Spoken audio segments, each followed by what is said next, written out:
एक प्रश्न पूछा गया है कि अच्छाई क्या है और बुराई क्या है, पाप क्या है और पुण्य क्या है। इन बातों को लेके लोगों में बहुत कन्फ्यूजन है। कोई कुछ कहता है, कोई कुछ बताता है। और दुनिया में इतनी सारी बुक्स हैं, इतनी किताबें हैं और सबकी मान्यताएं अलग। किसको सही माने? हर किसी को यही लगता है कि जो हम कह रहे हैं वही सही है। ऐसे में कैसे समझ में आए कि क्या करना चाहिए, क्या नहीं करना चाहिए। एक बार ऋषि वेदव्यास से किसी ने पूछा, आपने 18 पुराण लिखे हैं, महाभारत लिखी है, अब इस कलयुग में तो कोई इतने ग्रंथ पढ़ नहीं सकता। कृपया करके आप ये बताइए कि आपने उनमें लिखा क्या है। इतनी सारी बातें हैं,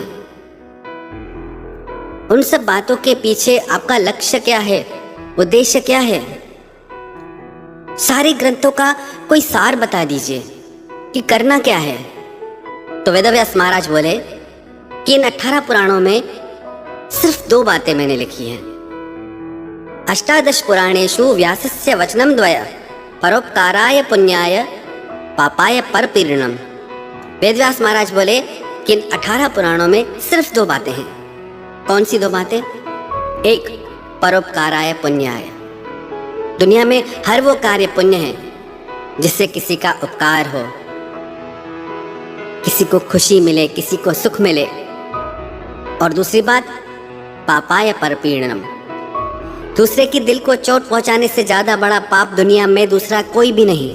कि इबादत नहीं सिर्फ माला को घुमा देना, इबादत है किसी रोते को हंसा देना, इबादत है किसी उजड़े को बसा देना, इबादत है किसी भूखे को खिला देना, और इबादत है किसी बिछड़े को मिला देना। आपके द्वारा किया गया कोई भी कर्म जो किसी को चोट पहुंचाए, जो किसी को दुख पहुंचाए, वो गलत है, वो पाप है। आपके द्वारा किया गया कर्म जो किसी की जिंदगी में खुशियां ले आए, हंसी ले आए, जिंदगी ले आए, वह पुण्य है। अच्छाई या बुराई, पाप या पुण्य 3 प्रकार से होते हैं। कर्म के द्वारा, वाणी के द्वारा, मन के द्वारा।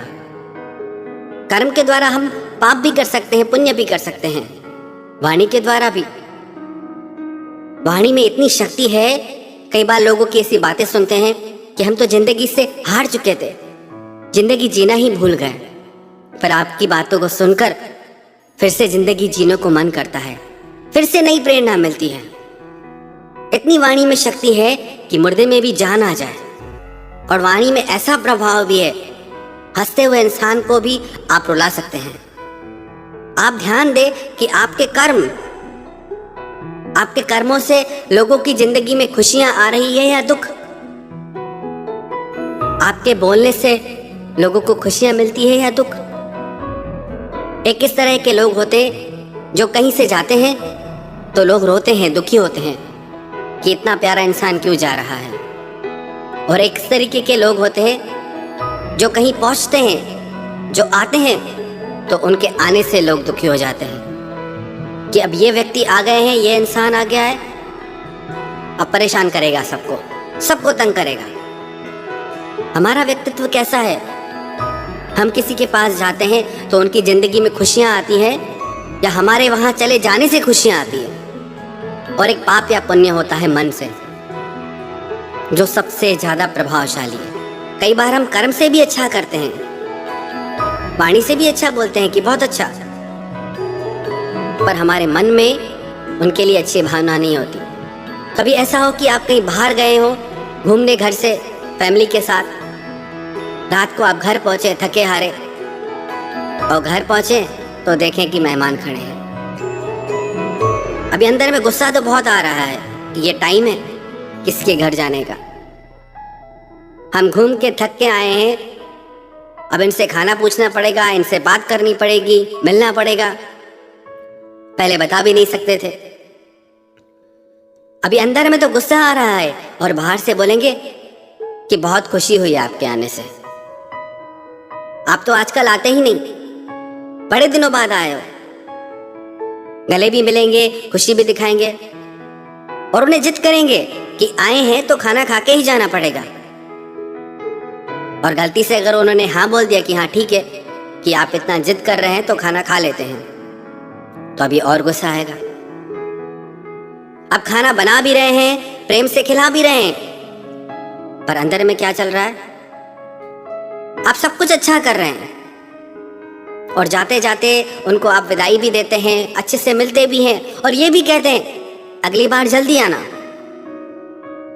सब कुछ अच्छा कर रहे हैं, पर याद रखना जो आपने किया उससे ज्यादा ये मायने रखता है कि आपके भीतर क्या चल रहा है।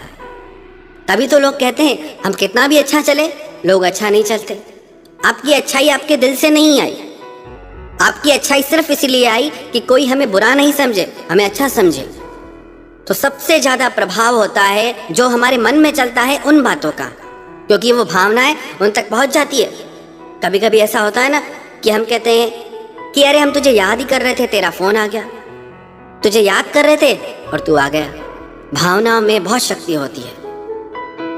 तो जो भी कार्य मन, वाणी और कर्म के द्वारा होता है जिससे किसी को चोट पहुंचती है, दुख पहुंचता है, तो वो दुनिया का सबसे बड़ा पाप है।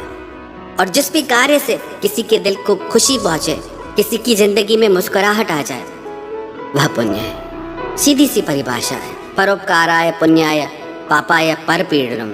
एक ही पुण्य है किसी का भला कर देना, एक ही पाप है किसी की दिल दुखा देना, क्योंकि वो दिल भगवान का घर है।